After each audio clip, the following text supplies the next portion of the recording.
What's up, everybody? Welcome into the Backliners podcast right on time. As per usual, Bera has figured out both his webcam and his audio situation. So we are back. Been a little bit. Appreciate everyone's understanding on the hiatus as my family and I moved back to Pittsburgh. I am back in my mom's basement where every 32-year-old man wants to be. So that's great. Spacious? Yeah.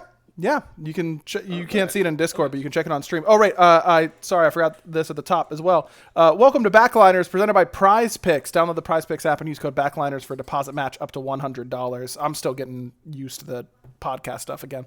Yeah, it's been good. We are house hunting, which is simultaneously fun and the least fun thing of all time. Oh yeah, 100%. Well, no, moving is still worse, but it's fun and not fun at the same time, basically.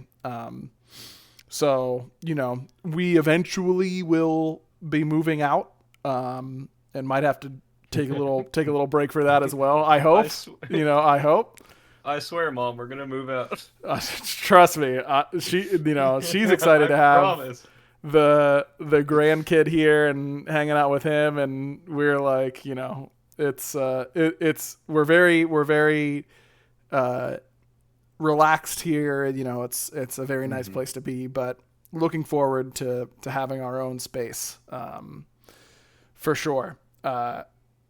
Well, in the last month, Barry, a lot has happened. What's been going on with you before we get into Smite talk, huh? What's the last, I don't know, how long was our break? Like 5 weeks, six weeks? Yeah, something like that.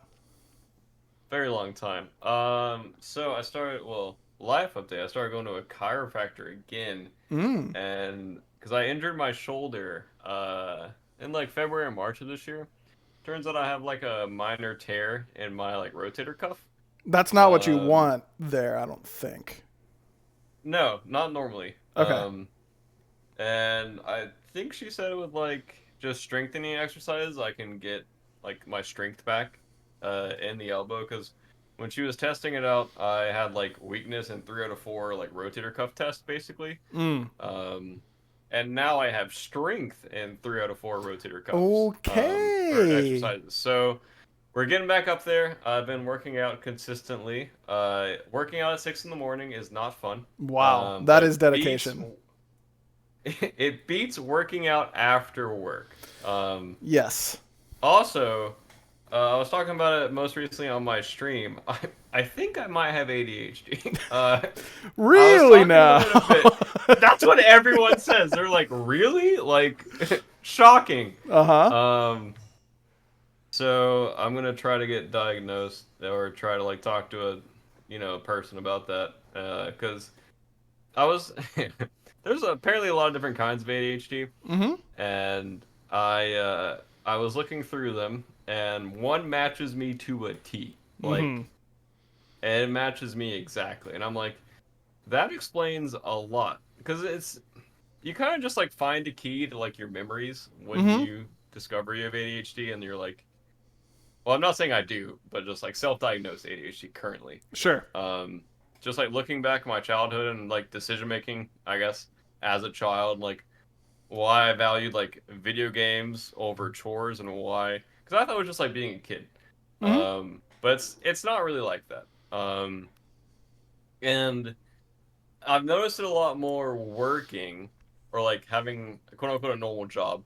Because when I get home from work, I don't want to do anything. Like, nope.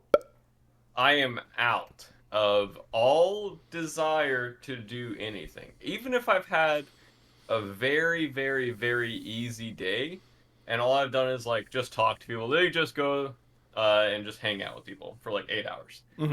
I am absolutely cooked when I get home. I'm just fried.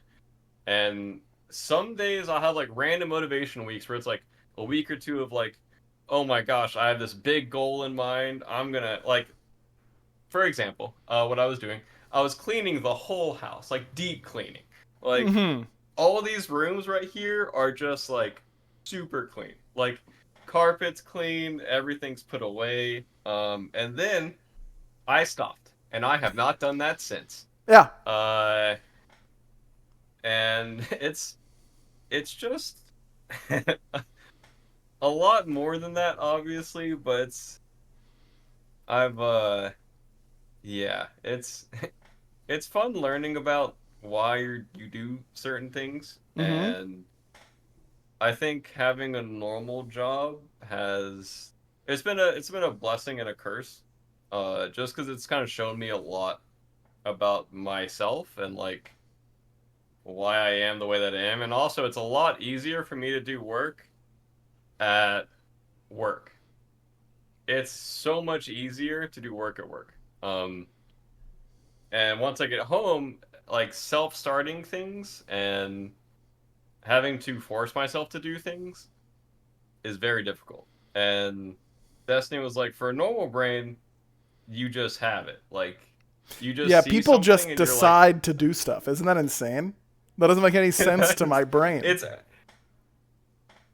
it's like some days, like yesterday, Destiny was like, "Can you go to the store?" And I'm like, I well, I know it's 5 minutes down the road, but like Uh-huh. that's like 2 hours in my brain. Yep. That is a very big task, and I ended up doing it just fine. But like the initial like turn of the key Mm-hmm. into the ignition of starting something does not exist. It's Nope. like you're searching for that key through like thousands of keys. And Mm-hmm. sometimes you'll complete the task and you'll be like, I did that. And then you don't get anything.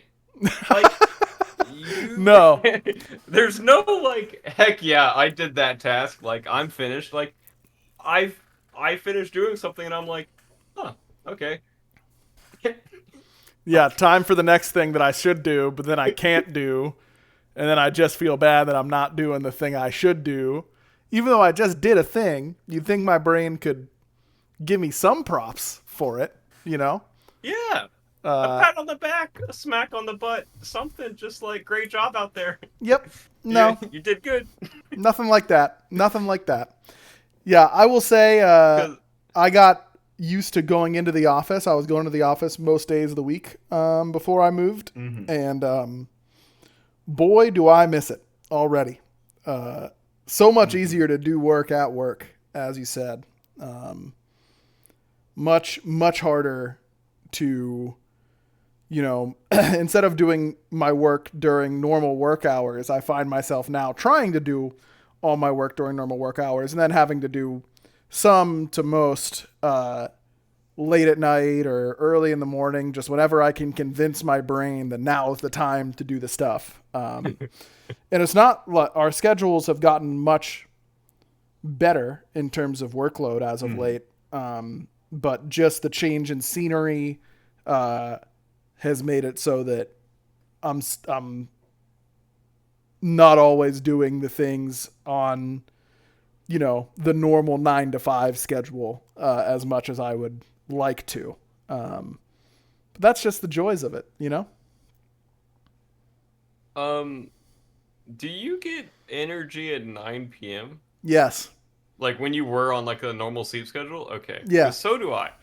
Like I'm dead from 5:30 to like 8:30, 8:45, 9. Mm-hmm. And then I'm just like it's time to wake up. Then I hit the jets.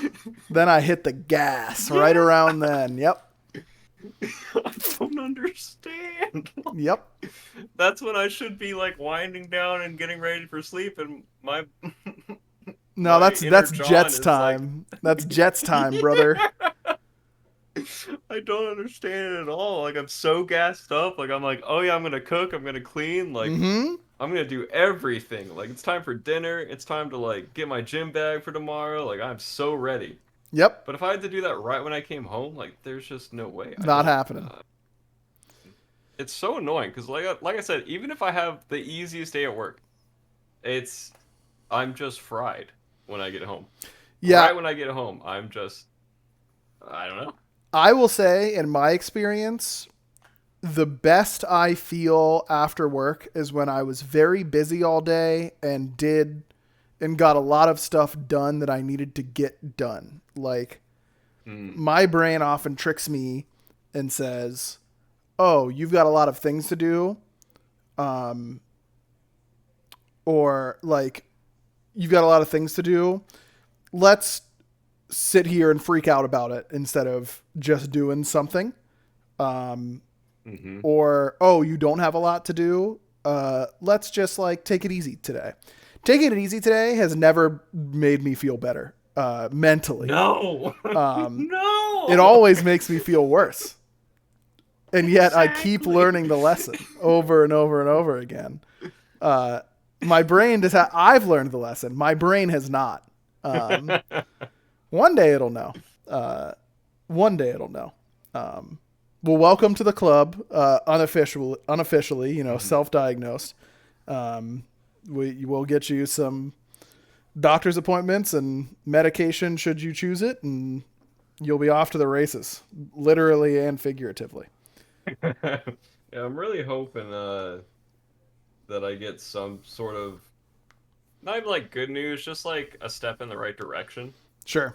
Just any direction, whether it's like either like ADHD therapy or medication, or you don't have ADHD, you just need to do this, this, and this. Mm-hmm. But for me, self-diagnosed, seeing all of the things that I do and reading about other people's experiences with ADHD, and I mean, obviously, um, with Destiny, she has ADHD, so it's comparing myself to her and why she does things and how I feel mentally. It's all signs are pointing there, so I'll be shocked if I don't have it. But Sure. yeah, I hope the journey goes well for me.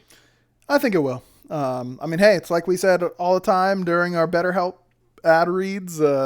It's good to just be able to talk to someone who can help you understand how your brain works. So Hmm. getting that understanding is a huge part of it. I think that hopefully will pan out well for you. All right, let's talk a little. Let's talk a little Thank you. Smite stuff, shall we? Where do you want to Sure. start, Barry? You want to start Smite 1, Smite 2? We'll do Smite 1 into Smite 2, in Sure. in my opinion. Sounds good. I was packing up my house, having an awful time about it a few weeks ago, and I checked Twitter, and I see I was off work. I took a good amount of time off work to get ready for the move, so I was not there when they decided to revert 9.5. Um, and was literally like blown away. I was like, "Holy! I can't believe they're doing that. I can't believe how much work that's going to take because it was late in the. I mean, it was way after Branch, which Hmm. people not in gaming don't really understand, which is fair because I didn't understand it until I was on the dev side. Um, I mean, I've since talked to the team, and it took a ton of effort and a ton of work to get it in for that patch. So big shout outs to Lermy and Rowe in particular to do that. Uh, what was your reaction whenever you heard the news that 9.5 was getting reverted? I think that is an insanely good idea, and I don't know if the timing of it is a good idea. Sure. Um, because I loved pre 9.5. I did not like playing on 9.5 that much. I did get used to it, but the initial shock was a big one. It was a very painful adjustment, and it kind of just made the early game of Smite just a lot different and I would say a less enjoyable way for me. And as I played it more, I got used to it, obviously. And then I only played a lot of Assault games, but I watched a little bit of Haddix's stream, a little bit of Vin's stream, and the game is just so much faster now, Mm-hmm. in a good way, in my opinion, because that's the style of Smite that I enjoy is feeling like I can kill my opponent kind of at any time. At like post 9.5, I feel like people really had to mess up until like power and everything was increased, to where it was like a middle ground area. Um, and now I think that it's in a really good spot, Mm-hmm. and I just really enjoy playing on that version of Smite. I think it's a really good, healthy version of Smite. I think as a noob, I don't know if I would enjoy it as much, but for a person who's played Smite a lot, I definitely enjoy it a lot. Yeah, I mean, there's a lot that goes into it. Also, I see my bit rate is not holding up very well on, my mom's internet, so hopefully the stream is okay and the recording. Otherwise, it's just you and me talking, which would be fine by me. Fine. It's a really interesting discussion, I think, because 9.5 came at a time of pretty heavy community sentiment that the game had problems. Mm-hmm. And I would not sit here and ever say we did it perfectly. That 9.5 was perfect and flawless, or even after the initial adjustments of 9.5 was exactly where we wanted it to be. But I do think something like 9.5 was necessary at the time. And our only option was to be pretty ham-fisted with it, so to speak. I think the full revert makes a lot of sense to me. It is something the community has been asking for. Some portion of the community has been asking for it. The difficult part is it's really hard to definitively gauge whether or not it's the right call for the overall health of the game to have reverted it. But I think it's very clear that it was the right thing to do for community sentiment. And at this point in Smite 1's lifespan, as you can tell by all the changes the team has made and all the patches and that kind of stuff, it's really the Wild West, and just keeping the players that happy is the most important thing. And that's true all the time, of course. Keeping the players happy is the most important thing, but there are a lot more considerations when you have to worry about long-term health of a game. Smite 1, it's no secret. Smite 2 is around the corner. That is our primary focus. It's not to say Smite 1 is being abandoned or anything like that, but it's just not the primary focus for most of the designers. So if we can make changes and add things or do things that Smite 1 players find interesting, then even if it's not in the best interest of the long-term health of the game, that's not nearly as much of a concern as it used to be. And that changes the decision-making a lot. It's also great data for us going into Smite 2. We can do a lot of experimentation through Smite 1. What types of item builds do people like in their archetypes, god-specific changes, all of that kind of stuff.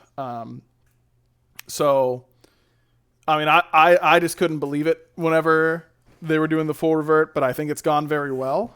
And the game does feel significantly more volatile as we knew it would, but volatility is fun. There's a limit to it, and I do think it loses its luster more quickly than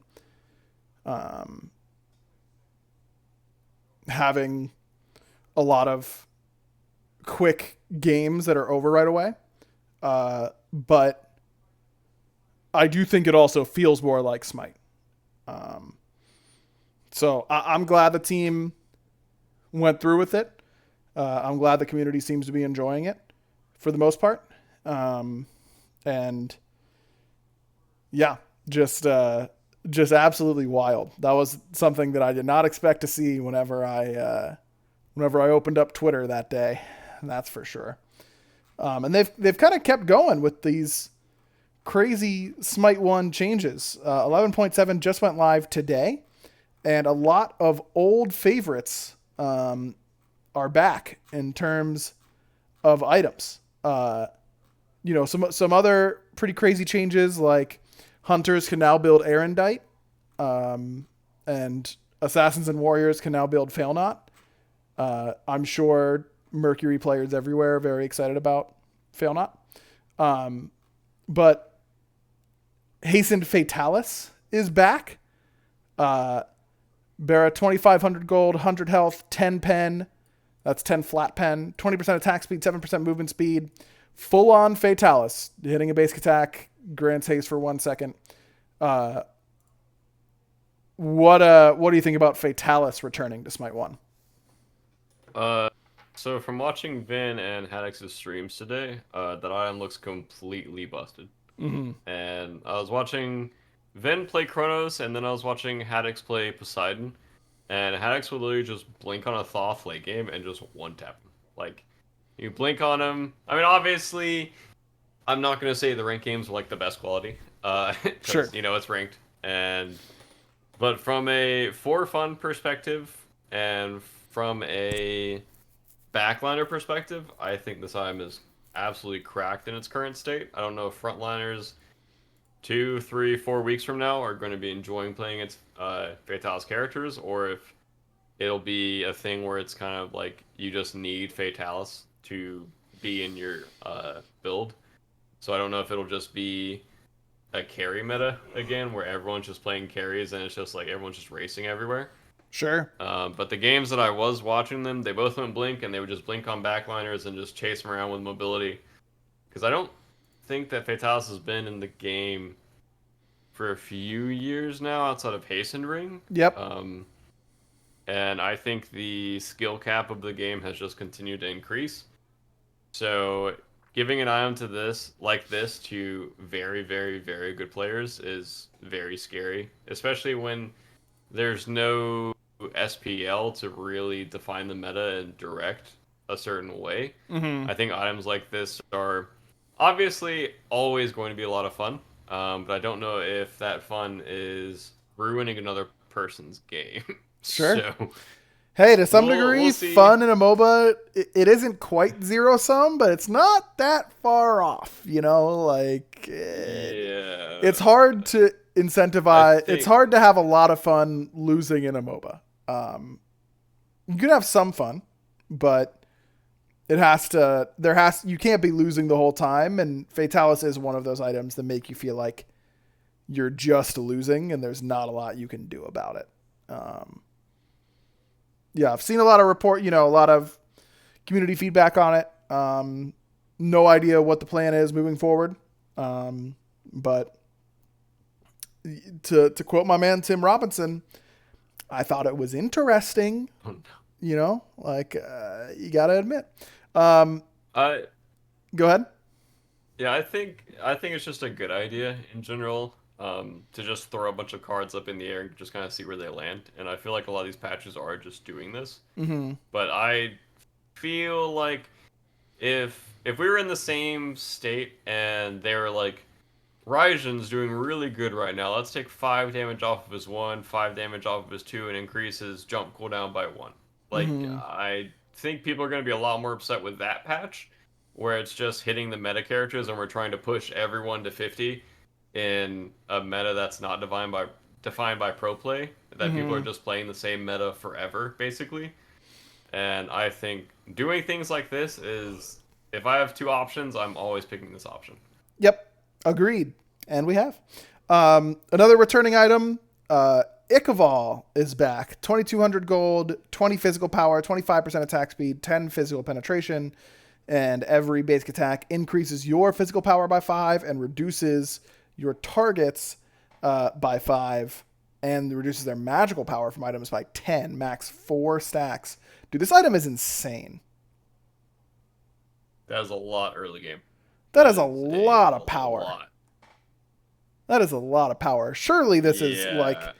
I don't know if people are rushing Hasten, but I feel like they just can't win if I build Ichaival and you build Hasten. How do you ever beat me? Like I don't care that I don't have to hit as many autos, or it's gonna be harder for me to hit autos. Like you'll just have to hit so many more than me. Mm-hmm. This Yeah, I item's got to be crazy. think people were still rushing Aussie from what I Mm, was seeing. interesting. No lifesteal. You know, Because I, Hunter players are so used to having lifesteal in their first slot. It's hard to get them off of it. Um, but man, 2,200 gold is not a lot, and those stats are crazy. yeah, I'm swapping around streams right now, and everyone's just playing Chronos.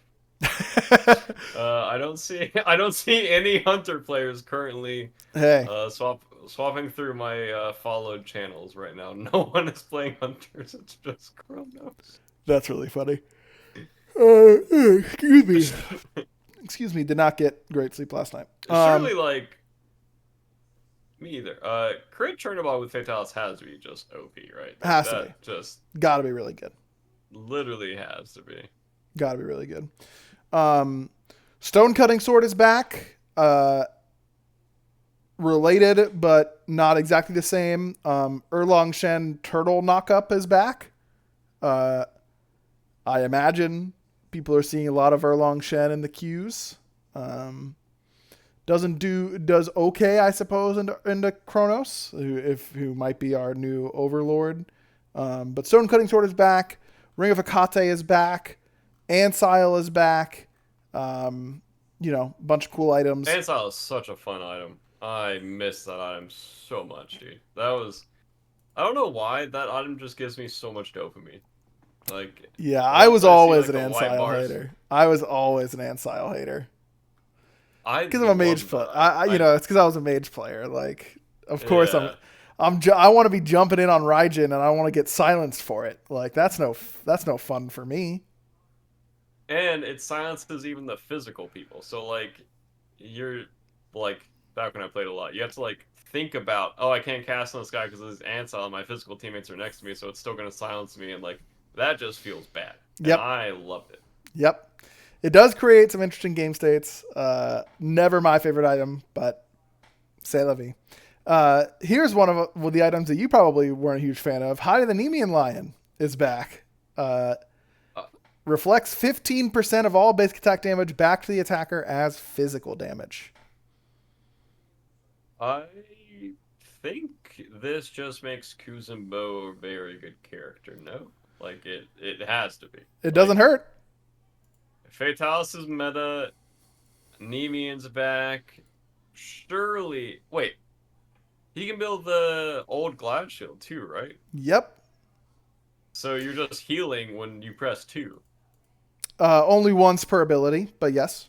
Only once per. Oh, I thought it'd be like once per proc, like or once per like individual. Like if this god hits me, I heal. If this god hits me, I Yes, heal. I think that is my understanding of how old Glad Shield worked. So I think that it should work that way now with Shield of the Phoenix, the new Okay. old Glad Shield. Oh yeah, a different name.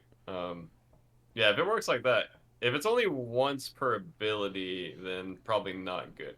So if it's once per god, then that's probably good. Yeah, I'd agree with that.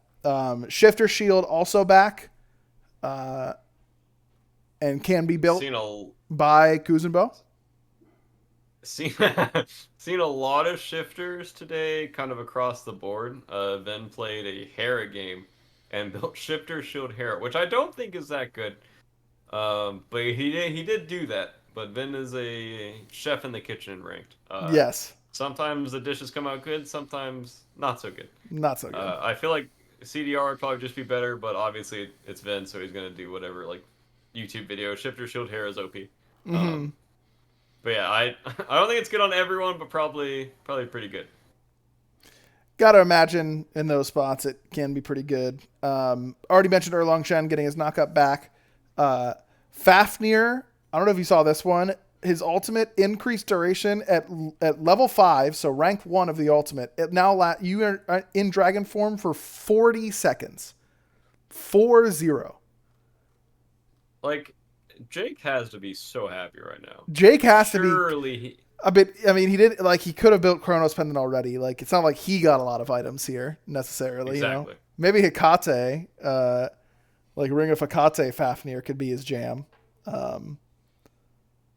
That sounds kind of good. Shifter Shield Fafnir could be up there. Surely not. Who Wait, knows? Snoopy's building stone cutting shifters Blackthorn hammer Suki. That cannot be good. Can't be good. that actually just. There's That no way can't that's be good. good. There's no way. You built Erendite next. Okay, that's. All Okay, right. this is a Venenu build if I've ever like he's Yeah. absolutely just cooking. Yeah. A lot of exciting stuff in Smite 1, honestly. Like I've been so busy, I've barely been doing any gaming. And I'm on a good boy sleep schedule, where I'm going to bed like before midnight every night pretty much. So haven't been doing a lot of gaming, but I have been itching to play some Smite 1. And that's exciting, not an easy task to do, but I think the team that's been working on it has been doing an awesome job, and excited to see what they keep putting out. Because still some cool stuff to come. I know that for sure. All right, before we move on to Smite 2, got to let you know about Prize Picks. Mention them at the top of the show. What is Prize Picks, you ask? They are America's #1 fantasy sports app with more than 5 million players. It is the most fun, exciting way to get in on the action while you watch your favorite sports and players. You just pick more or less on 2 or more player stats for a shot to win up to 100 times your cash. What could be easier than that?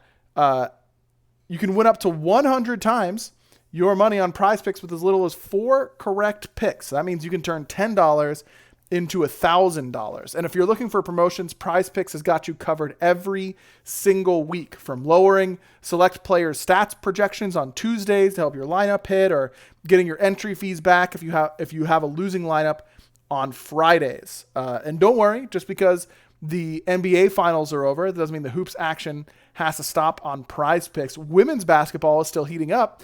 I've been watching some WNBA stuff. Their game's been really, really good.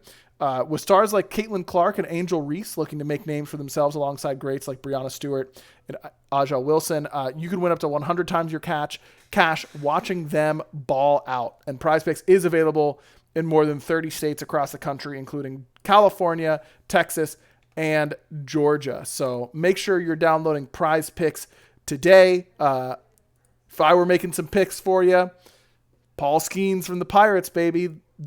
I would not pick more than on any Pirates runs, because they don't score a lot of runs these days. But if you're looking at their actual starting pitching, that's where I'd go. Although we're losing a couple of those to injury, but it'll be fine. Pirates are going to be great. No worries here. No one's stressed about it. Coping right now? 100% I am.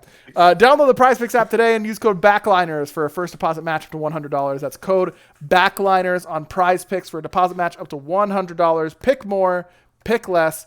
It's that easy. Big shout out to Prize Picks for sponsoring our comeback episode here today. All right, Barry, last time we talked, you hadn't played any Smite 2 yet. Did you get a chance to play during the last alpha weekend or any of the flash tests that have been going on? No, I haven't been paying attention to the flash tests. I don't know if there has been another weekend that I've been available to play that Smite 2 has been. I think there was just the one alpha weekend between our last episode and today. There is another alpha weekend coming up, soonish. But yeah, there was an alpha weekend a couple weeks ago, I think. I think I actually was busy that weekend. I remember being upset that I was busy, and I'm like, why are they doing it on this weekend? Like everything revolves around me. Yeah. You just listen. I'm sure you've got Stu's phone number, Stu Chisholm, president. You've just got to text him up. Yo, Stu, what's the deal here, man? We gotta coordinate schedules so that we can get it on your schedule. it's kind of a blessing and a curse to have your weekends open, because now I'm just like, oh, I can just hang out with people or like schedule something on the weekend. Then it's like, oh, that's your only time to do something, and it's like, what? Which one do I do? Like, do Yep. I? Yep. So I made the decision to not play Smite 2. Unfortunately. Unlucky. But I did see that it was releasing July 30th, I think. I saw that online somewhere. Is that like a plan or? 24/7 is coming up soon. I don't know if we've said specific dates. I'm not trying to But get in trouble. well, I just Googled Smite 2 release date. So Sure. I think that's that that's might the only be. information I have.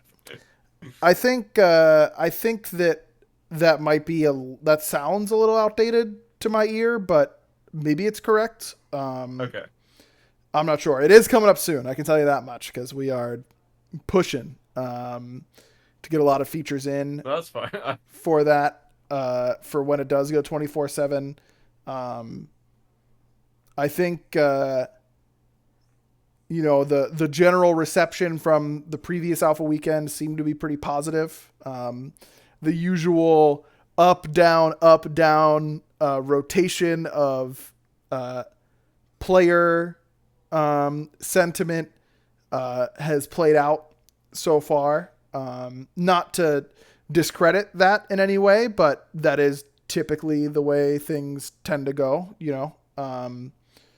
but Oh, go this ahead. was the Morgan. Sorry, that was the most rude thing. No, This you're was good. the Morgan and Thanos one, right? Yes. Okay. I did watch someone play this, like a game, I think, but I don't remember. I feel like it was a very long time ago at this point. Sure. But I think I just like stopped in someone's stream and I was like, oh, Thanatos? Like, wasn't there like Thanatos. two That Morgans was in the game? Thanatos was my first port. That was the first god that I've worked on Oh. Smite 2. I figured I thought that you might not have been able to play, so I thought I could talk about Thanatos porting anecdotes to fill this time if we need it, and I'm glad I did. Okay, here's how it kind of went down. I come over to the Smite 2 team. I'm really excited. They go, hey, I think your first god's going to be Thanatos. And I'm like, sweet. That is perfect because Thanatos is so straightforward, right? He's so easy. Oh, Isaiah in chat saying we have announced 24/7 for August 27th. Thank you, Isaiah. You're the GOAT. August 27th Okay, nice. is our 24/7 release.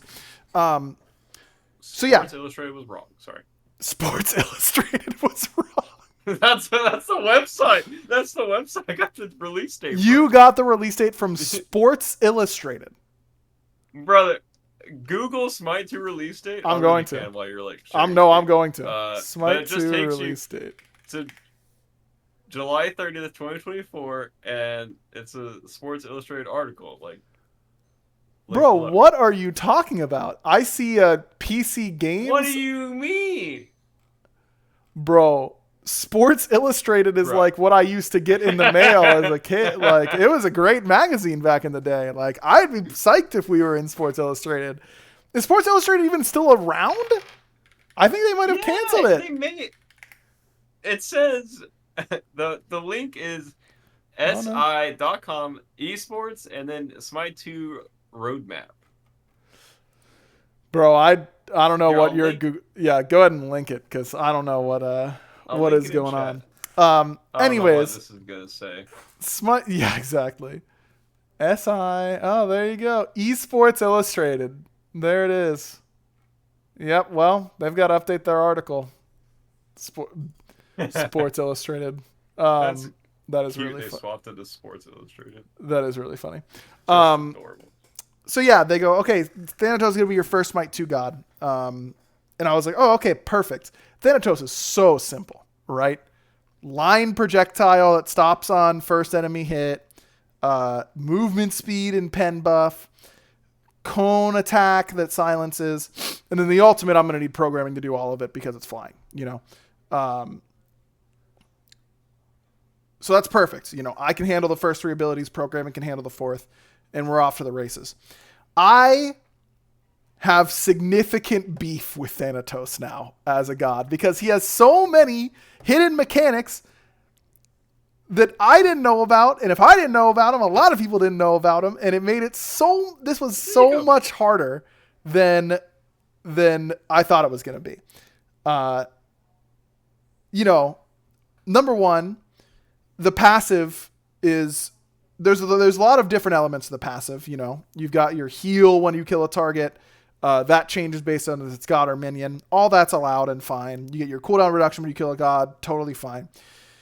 It is not easy to set up tracking all enemy gods' HPs globally throughout the game without destroying your performance, and seeing if you're in execute range, and then telling me that you're in execute range, and then revealing you to me, but no one else, that you're in execute range.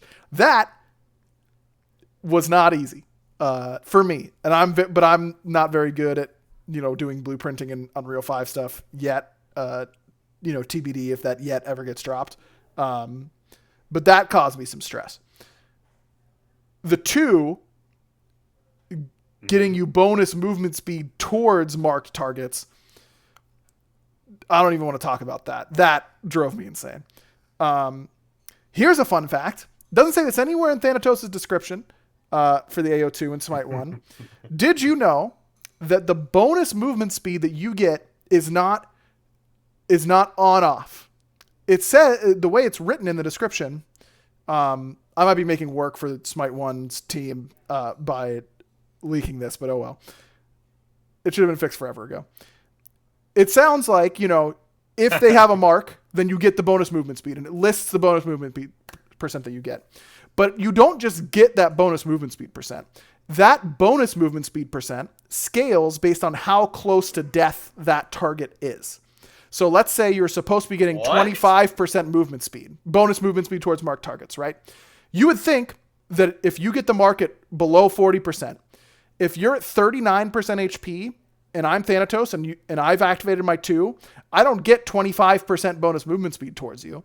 I get 1% bonus movement speed towards you, or the scaled version of, because you're close to the mark cutoff. And so if you're 1% HP, Thanatos zooms because he's getting that full percentage of the bonus movement speed, but it scales lower. Did you? No one I've told has known that. No one. But it makes sense, right? Because sometimes you're playing Thanatos and you're flying and you're like, why am I so fast? Yeah. But you don't know. That's why. Like you see an enemy Thanatos coming towards you and you're next to your range and you're like, that's like normal speed, basically. Mm-hmm. And sometimes it's like, I cannot hit this guy. This is the fastest guy I've ever seen in my entire life. Like, yep. And I never made that connection. I was just, am I stupid? Like, they seem obviously like two different speeds. Me either. Didn't know until I went to go implement it, and that went from a difficult ability to make to impossible to make with that realization. Like, that makes that ability so much more complicated because then you have to keep updating their current health, not just versus, like, you have to take your ult rank versus their current health, and because your ult rank changes your execute threshold, so that you have to re-add that, like, nightmare. What was another one? Did you know that in Thanatos ult, you don't just go straight up and then get to move? You actually get to start moving on the ascent. It's just that you're really slowed in your WASD movement because we have velocity caps, basically, and you're using a lot of your potential velocity to go vertical. So you can't use it to go horizontally, but you can move a little bit. So when we were trying, I'm going 0.1 frames, like each frame piece by piece, to try and figure out why in Smite 2 his ultimate didn't feel as smooth as it does in Smite 1. And it's because we had just all kind of assumed, well, he goes straight up and then he can move. But actually, you have to be able to move a little bit before you reach your apex. But it's not just at your apex; it's the whole way up. You have to be able to move a little bit. I had no idea. that makes sense. Yep. Because Apollo, it's kind of like that where you can like move on takeoff, so you Mm-hmm. can strafe on takeoff. So that kind of makes sense that Thanatos. I mean, I just have not played Thanatos a lot, but that does. It also kind of feels like when you press the ability that you can take off like Yeah. at a Yeah. slight At a angle, slight angle. Right. but it also just I thought it was just kind of like whatever angle you're facing and holding W in like that. Nope. You can Not do it full WASD movement. Um, that's during that time. A couple other things, we wanted to Thanatos 3. You think, he does the sweep. It should sweep like Chang'e. It doesn't. When Thanatos Scythe hits the middle of the cone, it hits the whole cone at once. So it doesn't matter if you're on the initial swing end or near the end of the swing. It's an instant cone attack for when it lines up in the middle there. And I spent a lot of time getting it to be an actual radial sweep, to be more like, Chang'e 1 or Bastet 2 or something like that. And then we actually had to end up going back to the instant cone attack, and I was really sad. And now I know why it was an instant cone attack, because the way that timing works out, because it's slower and all that kind of stuff, you can really easily like elongate your hitbox, and there was just no easy fix for that at the time. Maybe one day we can revisit it, but just had to, keep moving.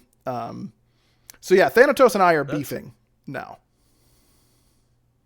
that's kind of funny because I feel like I've always aimed that ability not like a Chonga one or like a Chonga slice.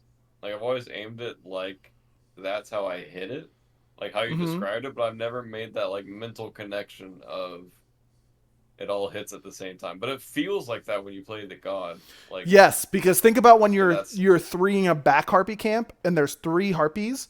You hit the hit sound of all of hmm them at once. You don't hit exactly. as you go.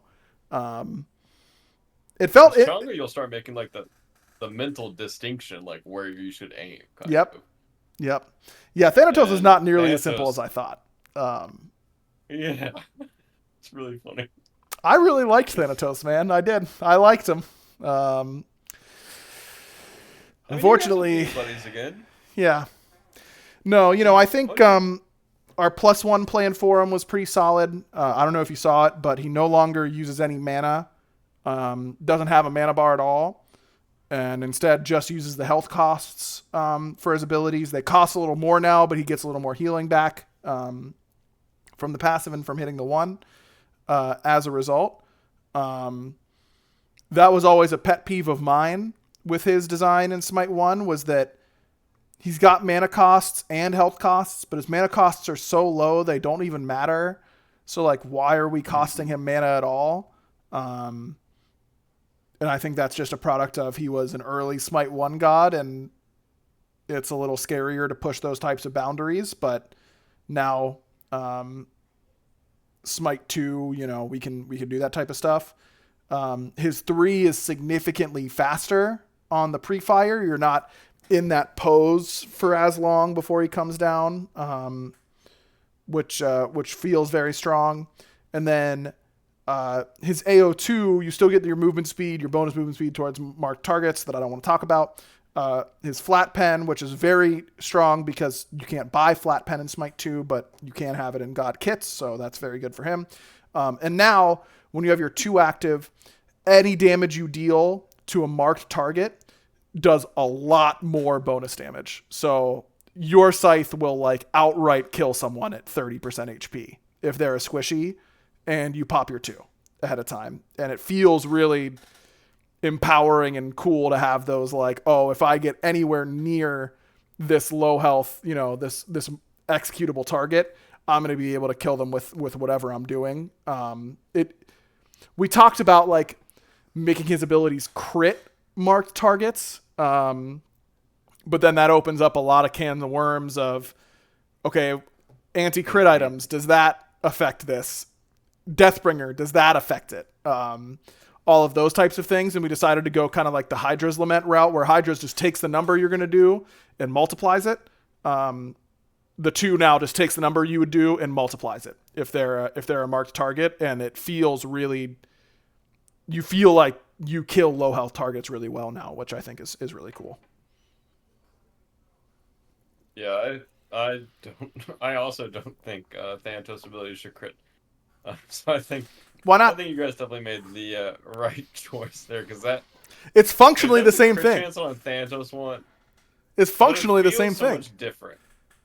Sure. It feels so much better to have a Hydros versus a crit. Like if you get crit as a hunter, you're like, okay, that's Well, it awful. wouldn't Like, be a chance. It's a guaranteed like, crit. A guaranteed crit and doing oh, okay, 1.5x is the same, right? Like, yeah, I thought you meant it was a crit chance. Like, no. It's the if ability you can crit. no. If you pop your 2 and you hit someone who has an execute mark on them, so they're in execute threshold, then any damage you deal to them is multiply. I think it's like 1 point. I don't know what we ended up going with, but let's say theoretically it's 25% more damage. If that were a crit that dealt 25% extra damage, it would be exactly the same, but it would have to interact with crit modifiers, and we just were like, wouldn't Deathbringer Thana like just look weird? Like, do we want him? I don't even know if Deathbringer would have been good in that scenario, because honestly, if you 2 get your flat pen, death scythe someone at 30% HP that's a squishy, like, and crit them guaranteed, they're gonna die anyways. So you don't really need it. Exactly, But yeah. so for those reasons, we decided to just do bonus damage, and I think that was the right call. But critting with abilities does sound fun, no? I mean, it's always fun seeing like your Scotty dog critting. Yep. That being said, I don't think I've ever seen that. Uh, I don't think my Scotty dogs, or at least I've never noticed. I think maybe people have complained about my Scotty dog critting, but I've never felt that. But yeah, I think it's much better from a design perspective to have it do bonus damage versus critting. Just Sure. like mentally for a player, I think it's easier. I think crit's just like designed differently in our brains. Like, I think it just feels so much worse. Yes. Yeah, we've talked about it on the podcast before, that the different number makes a mental difference for players, even if the number is the same between a yellow and a white number, an ability proc or an item proc and a basic attack hit, or a big red crit. Like, people just don't like getting big red crit. But people do like giving the big red crit away. So like, tough to say for sure. Either way. Okay, well, that we've got plenty more Smite 2 stuff to talk about. We can save some for next week. It's time to get to the random question of the week from our Patreon Discord. I did resume our Patreon while I was waiting for you to find your webcam. So if anyone wants to join patreon.com/backliners, that is the place to go if you want to get in on the random question of the week stuff and pet picks and hanging out and all that kind of stuff. Let's start with Seafog. How many different sizes of forks and spoons do you have, and which one do you use the most commonly? 2 currently, because I couldn't find the silverware I bought previously. So I bought different ones at Costco that were on sale. And I use the newer ones because, so I'm stupid, and I use a spoon to eat virtually everything. No, Joe has converted me as well. Spoons are the best utensil. Oh, okay, good. I would use a spork if I had them, and I haven't looked for metal sporks before, but I would be very interested in getting and using a spork. There's just not a lot of foods I need to eat with a fork, and Sure. if I do have to eat it with a fork, I feel almost like disappointed that I'm eating that meal instead of a meal that I can eat with a spoon. Sure. Well, I think so Seafog's question was more like, do you use a little spoon or a big, like if you have a littler spoon and a bigger spoon, right? Like, which spoon do you use? Always. There's no food you're using the smaller spoon for. Not that I want to. I'm with you 100%. You're Like so there's like right. that that like medium sized spoon. I use it for basically everything. Mm, Little spoons are for children, yes. and my mouth and my appetite has gotten so much bigger. It's going I to know, take me like too long to it's eat. I'm already the slowest eater on the planet. I take so long to eat. If I were using the tiny little spoon, it would be even worse. like eating cereal with a tiny spoon is Criminal. It just throws off painful. your milk Like to cereal ratio entirely. it takes so long to eat. Yep. It takes an eternity to finish your bowl. Yep. And with a large spoon, I feel satisfied each bite. Or like with the medium spoon, I Mm-hmm. feel satisfied each bite. Mm-hmm. And Destiny used to make fun of me, and now she's converted. So The I'm big winning the fight. the big spoon is the move. Yeah, we've got smaller forks, bigger forks. Joe always uses smaller silverware. I always use the bigger silverware. That way we keep them That's equal adorable. and even. It's the best way to do it. Um, Seafog also asked if do we pick up anything fun during the Steam sale. No. I did start playing a game on Xbox called Octopath Traveler 2. Oh, I've heard of It's that. an RPG game, Yeah. and it's really good. I put about like 8 hours into it so far. And then outside of that, I'm just playing Apex and Smite right now. I did start playing Predecessor, but I played like 4 games of it, and it was okay. It's fun with friends, but I don't think I would ever like try to play it by myself. Yeah. I have thoughts. I've played a decent amount of Predecessor with some friends, and I have thoughts that are probably best off podcast. That's I did. what I was assuming. I just bought Last Epoch because PBM's been playing it a lot. And it was on a little sale. It's an ARPG like Diablo.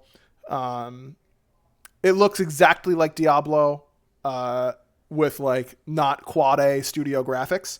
Um, Hmm. Still looks really good. Don't get me wrong, but Diablo effects were like really impressive to me. Um, so I'm going to play a little bit of that. I also bought Red Dead Redemption 2 because I'm a huge single player game fan, but I've never played Red Dead Redemption 2. I don't know when I'm going to start it, but I will at some point. I know I'm going to like that game. I thought about buying Elden Ring, didn't, mostly because I bought Red Dead Redemption 2 and Last Epoch, and last year I bought Sekiro and have not opened it yet. So Yeah. I've got a lot of I'm usually pretty good about my backlog not being huge. This is about as big as it gets, so I'm not gonna get Elden Ring for now, but I will at some point. Um, Day asked how many games. Similar question to this: how many games do you have that you've never even played or installed? I'm not too bad. Oh, I'm really bad. Okay, I'm pretty bad, but I'm not as bad as most people, I'd say. I'm a criminal offender of this. I bought a lot of the Humble Bundles. Like the first few years, Humble Bundle was a thing. I was buying it kind of every time because I was like, Such a good I'll play this game deal. eventually, and it's Yeah. like $10 for like 10 to 15 games or whatever. And so I have an enormous backlog. And also, I think there were some like bundles. I think it was like on Green Man Gaming or something like that. Of just kind of like random bad games. Mm. And there would always be like 1 or 2 games on there, and I'm like, it's cheaper than it is on Steam to get this bundle and those games that I want. But I would probably say like 100, maybe. Oh, I I'm would nowhere near say. that bad. Uh, my worst ones are Baldur's Gate 3. I've downloaded it. I played it for like 10 minutes, have never opened it again. I know it's great. I know it's phenomenal. I will play it at some point.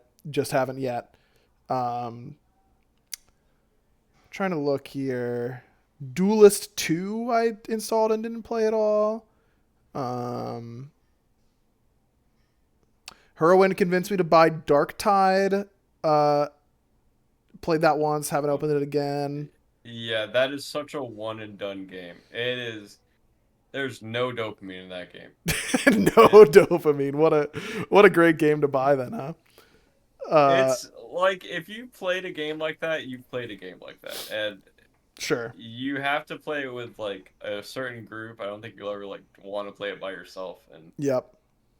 it, I did the same thing with Lethal Company. Like I played that game Mm-hmm. once, and I played with friends, and then I have not touched it since.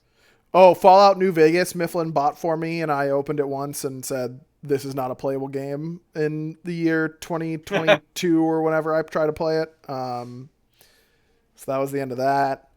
Uh, I've there are a lot of games I haven't finished, but not many that I haven't played. Like at least a little bit. Um, oh, I see Killing Floor 2. I think I got that whenever you were having one of your gaming like LAN Oh parties. yeah, That was that definitely the game was last time fun. that game was fun. That was definitely the last time I played that. No, I'm pretty good about not getting stuff unless I intend to try it, at least at some point.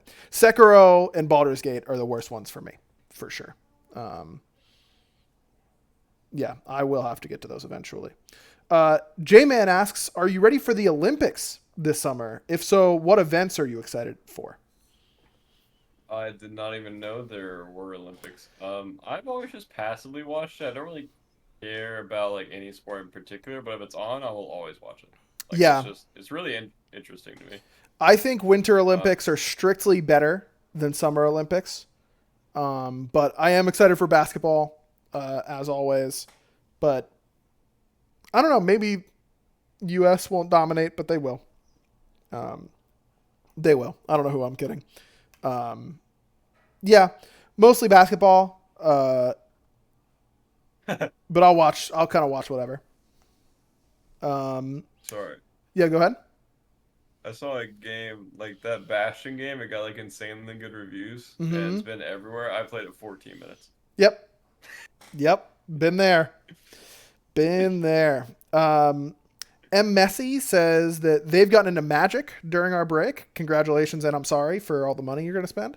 Uh, this question has two meanings for me. What is your favorite color? Theirs for both answers are blue. Um, my favorite color outside of Magic is green. Green is my least favorite color in Magic. Um, I'd say my favorite color in Magic is white. Uh, I love Orzhov decks. That's white black, and Jeskai, which is white blue red. Um, so white is my favorite color in Magic. I love tax effects. Yeah, I love playing Magic. It's the best. Um, Barry, you have a favorite color outside of Magic? I'm assuming you don't have one in Magic. Don't have one in Magic. I haven't played Magic in probably 16 or 17 years. Mm-hmm. When I did play Magic, it was red, I think.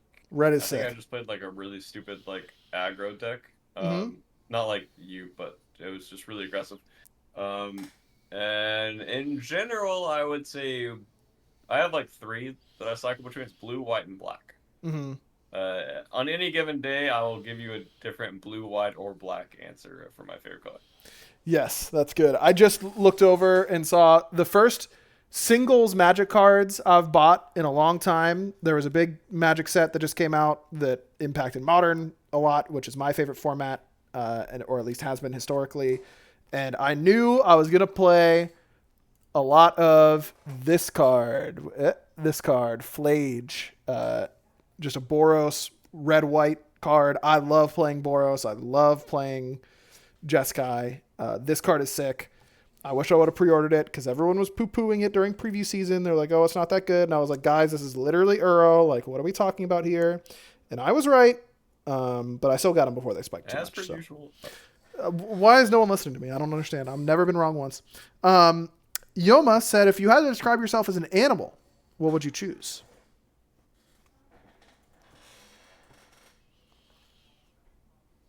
What are those like? Oh yeah, Destiny used to call me a golden retriever. Yeah, you give off golden retriever energy. I can see that. Um,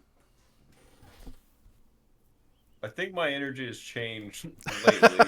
Uh huh. Uh, Whereas I don't think it's as golden retriever-y. Uh, I'd say like yeah, I don't really know other dogs' energies. I was gonna say like a Shiba, but I'm not that like hyperactive. Mm-hmm. Um, I would say a golden retriever and a sloth. A mix. Oh, you're a mini golden doodle, because that's what Mackenzie. She alternates between doing absolutely nothing and not wanting to do anything ever to complete psycho, um, and is a total head case. So I feel like that nails me as well. To be honest, like I'm right there. Um, Yeah. I'll yeah, agree. I don't know. I went to the zoo recently with my son, and that was very fun. I've gotten a new appreciation for the zoo. Not in that like caging animals is cool and great, which it obviously isn't. But I don't know. I just kind of had an epiphany as an adult where I've just been doing a lot of, I've done a lot of reading. I love to read. I love to read fantasy series in particular. And a lot of what fantasy series do is world build. And they talk about their crazy animals that are in their worlds and like the ecosystems. And you're like, dude, this is nuts. Like, wouldn't it be crazy if this is how the world was? And then you go to a zoo and you see like all of these animals, or like an aquarium, and you see like all of these different types of crazy fish and eels. And the Atlanta Aquarium has whale sharks, which are so huge. And you're like, dude, this is actually like crazier than most fantasy series. Like when you really zoom out and think about all of the different types of animals on Earth, you're like, it is so crazy. And so I've gotten a really big, I've gotten much more interested in animals as a whole. I used to be really into them as a kid, and then I was kind of like, whatever, they're just animals. And now I'm like kind of back at it again.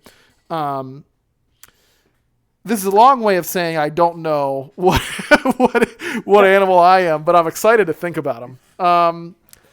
What animal am I? I don't know. Probably. I mean, a monkey of some kind is obviously an easy choice because they're so similar to us. But I don't know. I feel like my monkey brain takes over for me the vast majority of the time. Like I'm just doing stuff and saying stuff, whether or not I have input on it. Um, yeah, great point by Seafog in chat. How do giraffes work? Like that should be an imaginary animal. I agree. That thing's crazy. You look at a giraffe and you're like, that shouldn't be allowed. It's too tall. It looks too funky. Like such an odd animal. That's definitely a poor design. Bro, look at a turtle. Like it's not like a hermit crab, right? They don't pick a shell and go into it. They grow those. That's them. Like they just have they're just armored. That's cool. That's so cool. I don't know. Yeah, I'm going to go, dude, you know what one really got me on my most recent trip to the zoo was the flamingos. You just walk past the flamingo exhibit and they're just like standing there, they're all standing on one leg, and you're like, what happened to make these? Like how did this happen? Like they're so unique and so odd, and it's like the flamingos look like something you'd see in like Avatar movies. You know what I mean? Not like on Earth. Like how did they get here? I think about that with like peacocks. Yes. They look so cool. Yes. It is nuts. Dude, we saw they just had the Pittsburgh Zoo has an anteater. I'd never seen an anteater before. Those things are funky, man. I want to be an anteater. That's my answer. I don't know if that is the thing I'm most like, but that's what I'm describing myself as an anteater. No, they're thin. I'm not. I'm old and metabolism slow. They're too thin. I'm gonna go really fast. I don't. He didn't look slow to me. He was kind of moseying, I guess. I don't know. What? A giant anteater can gallop at over 30 miles an hour? Yo, that would be scary. That thing, I would not want one of those running at me, man. No chance. No chance. That's crazy. Yeah. What? They can run faster than a human. Yeah. Long face. Yeah. Miss me with that. Okay, I'm not an anteater. I'm just picking a random animal that I'm thinking of right now, and it is a zebra. Yep. I'm going zebra. I don't know. I was thinking about the giraffe exhibit. There's zebras right there. That's how I got there. All right. That's going to do it for us. Glad to be back. Appreciate again everyone being understanding about us taking a break. We'll be back, no major break. So I'd anticipate we'll be back either next week or the week after with another episode, talking probably about some more Smite 2 stuff. I think we're at the point where enough has been revealed in Smite 2 where we can bring on some, different developers from different backgrounds and that kind of stuff, and answer some questions and learn some things. Maybe we get a zoologist on here and just learn about some animals. That's a great idea. That'd be so cool. If you're a zoologist and you listen to this, DM me. Well, I don't know what we'll talk about as far as Smite goes, but I've just got questions, bro. Like, how did the flamingos end up like they are? I don't get it. Like, put both feet down, you weirdos. Anyways, thanks again to Prize Picks for sponsoring today's episode. Thanks, everyone. And until next time, Bera, you know what to do. Bye. Okay, a little hesitation there. I didn't expect that. I kind of thought you were going to nail it. And once you got started, it was really good. I honestly kind of forgot that I had to do it until you said it. And then I was like, wait, what do I have to do? Oh, yeah. Well, then, hey, your readiness, like, you were on top of it once you realized. Mm-hmm. Yeah, the signals in my brain, they fire pretty fast. He still got it. Professional gamer.